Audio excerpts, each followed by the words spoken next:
The Anaheim Public Library, and today I will be leading the Colorful Food Science program.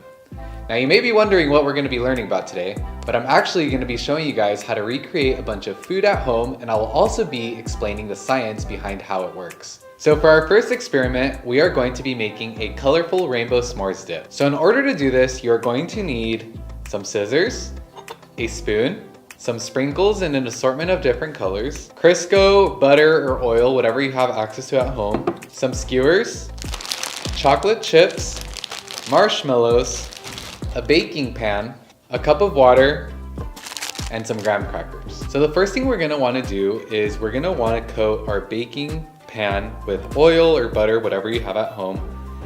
Using a spoon, you could scoop it out and then you could just line it along the whole pan.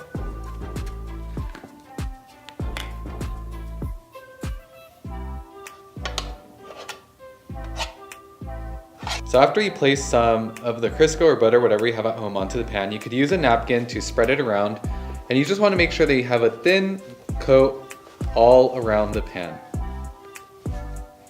And it should look something like this here. Lined with the butter or oil, you're ready to add in some chocolate chips.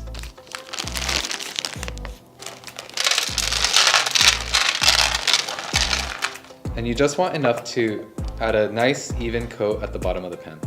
And now that we have that, we could set that to the side, and we're gonna be adding our marshmallows, and I'm gonna show you how to turn those into different colors. So once you have your marshmallows out, what you're gonna wanna do is you're gonna want to cut them in half. And you're gonna wanna cut about 10 of them in half to use for the dip. So in this bowl, as you can see, I have a bowl of marshmallows that were all cut in half. And now that we have this, we're ready to get started and start changing them into different colors. So in order to do this, I'm gonna grab another bowl, and I'm also gonna need my cup of water. And what I'm going to do is, using the skewers, I'm going to put it into the marshmallow, and I'm gonna dip it into the cup of water. And then I'll start pouring my sprinkles on top of it. By dipping into the water, it allows for the sprinkles to stick onto the marshmallow.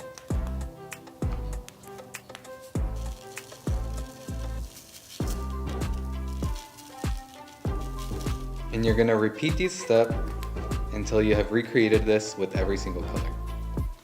So now that I have my marshmallow coated in the red sprinkles, I'm ready to transfer it over onto my baking sheet. And you could just remove it and place it onto the sheet. And we're gonna repeat this step with every single color. And once we have our sheet filled, we could place it in the oven.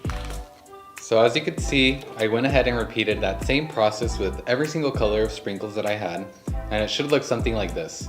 So once you have this all done, you're ready to place it into the oven at 450 degrees for 5 to 10 minutes, and you should be good to go. So while we're waiting, I'm gonna show you guys how to recreate some rock candy at home. And for this, all you're going to need is some regular sugar, 2 jars, some Kool-Aid packets, some warm water, clothespins, and some skewers. So the first thing we're gonna wanna do is pour our warm water into our glass jar.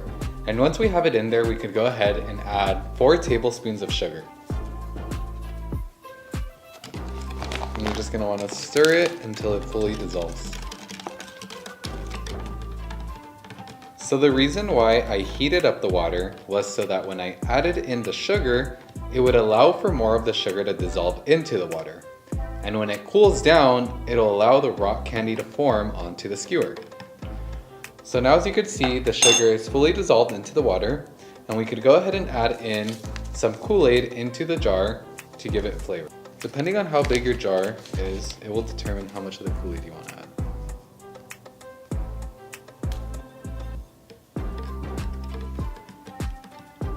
So now that we have our Kool-Aid, sugar, and water mixture, what we're gonna need to do is place a skewer into the cup and make sure that it isn't touching any of the jar. So in order to do this, we're gonna use a clothespin, and we're gonna grab the skewer so that it could be suspended in the water without touching any of the edges of the jar.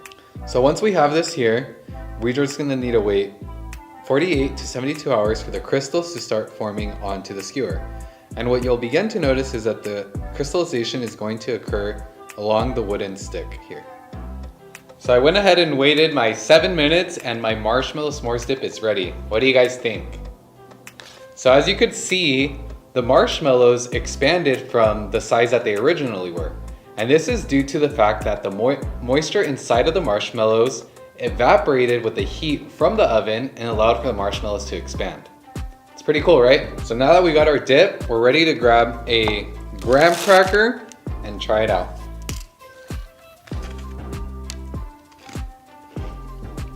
Tastes great.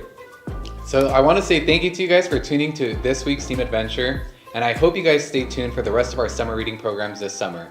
Be sure to log all of your reading progress using the Read Squared app, and don't forget to share your creations with us using the hashtag AnaheimScene. We'll see you guys on the next Team Adventure.